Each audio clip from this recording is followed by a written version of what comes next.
4 finalistë. Do ishte interesante. Unë mendoj që është Rozana, Gjesti, Laerti dhe i fundit ka qenë në debate të jashtëzakonshme se kujt i takon i katërti në këtë Big Brother. Kush do të jetë finalisti i katërt.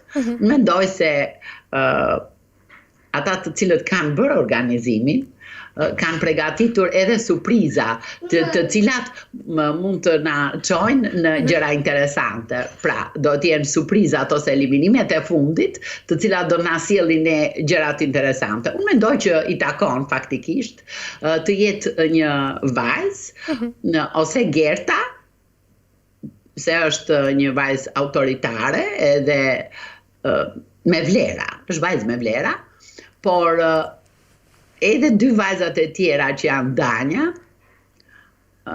është interesante dhe mund të jetë një tjetër finaliste, sepse jo gjithmonë njeriu duhet të tregoj të bëj debate duke ofenduar dhe duke sharë. Danja është një nga ato e cila dhe kur ka qenë pikë delikate, ka ditur të mbaj nivel, nuk e ka çuar debatin në egzagjerime me fjalë ofenduese, pra nuk i ka përdorur këto fjalë ofenduese.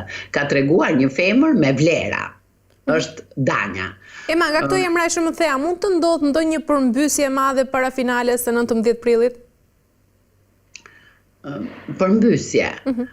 Në finalistët jo. Përmbysje do të jetë në pjesën jo të finales.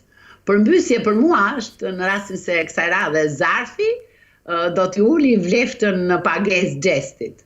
Nuk do ta nxjerrë Gjesti, po do t'i japi më pak në rastin se ai është fituesi Big Brotherit. Pra do t'i bëj një ulje në e ka bërë një herë, mund ta bëj përsëri, pra në vleftë pagese. Gjesti është dhe nuk është futur që në fillimet e Big Brotherit, pra nuk është i fillimeve, kështu që çdo gjë mund të ndodhi, sepse s'është në ditën e parë të hapjes së Big Brotherit, është futur mbas konkurrentëve.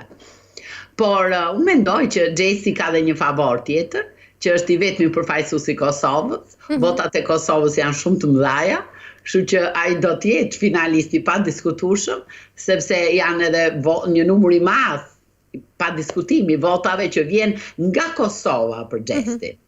Kurse nga Shqipëria janë shumë. Qartë, mirë, Ema, ndërkaq, pret që Egli dhe Gjesti të kenë raporte edhe